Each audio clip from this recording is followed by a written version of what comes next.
The Padres have begun the purge of their pitching staff and the purge of their payroll. As of this hour, 9 pitchers who were part of that Padre staff last year are off the roster. Some walk free agents like the superstar Cy Young Award winning Blake Snell. Other guys coming off injuries did not have good seasons like Drew Pomeranz, Luis Garcia.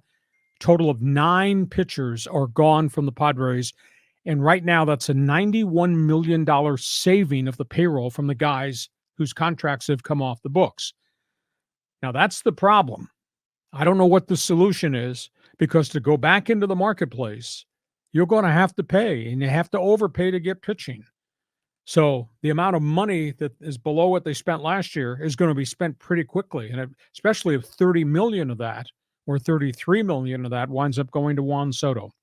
I was a little bit surprised they traded Scott Barlow, the relief pitcher they'd gotten from Kansas City, who pitched pretty effectively towards a chunk at the end of the season, but it's a $7 million contract. They did not want to pay it.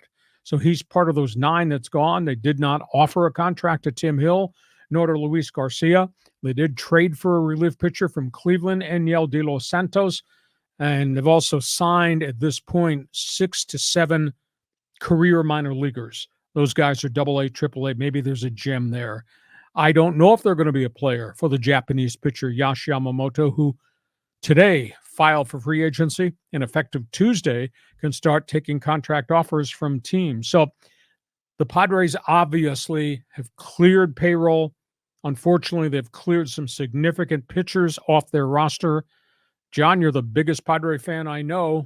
You please tell me how they're going to replace all these guys. Wouldn't it be nice to have Mackenzie Gore, still, the young kid that's waiting for his opportunity?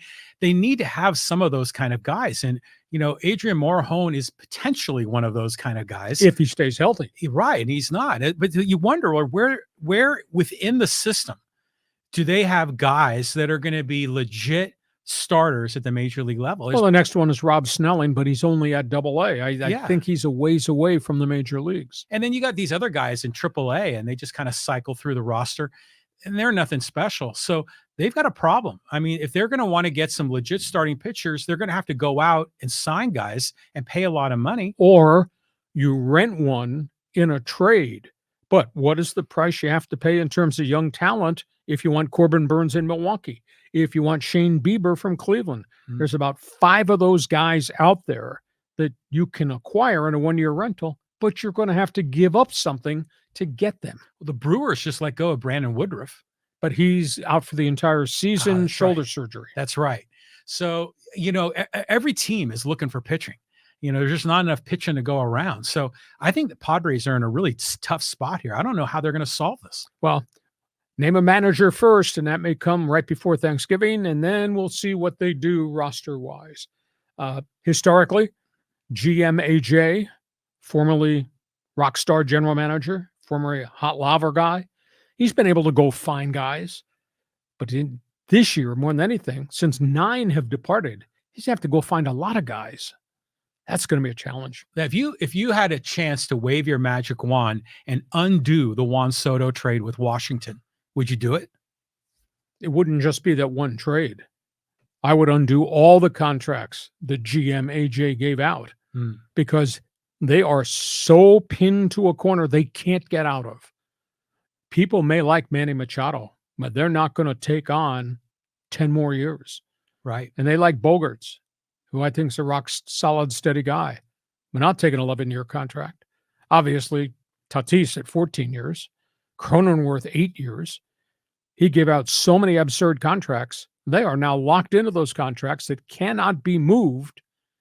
And the only way he's going to get players is either overpay in the free agent market again, because he's overpaid for everybody, or he's going to have to trade more young prospects again, like he's done twice. I think they're between a rock and a hard place. Yes, you do have an established lineup. There's no argument there. Those guys have to be better next year than they were this year when they underachieved. But geez, he's short of so many pitchers right now. You're a Padre fan? You tell us, how much trouble are they in? Join us right now. Get ready to participate in Fans Forum.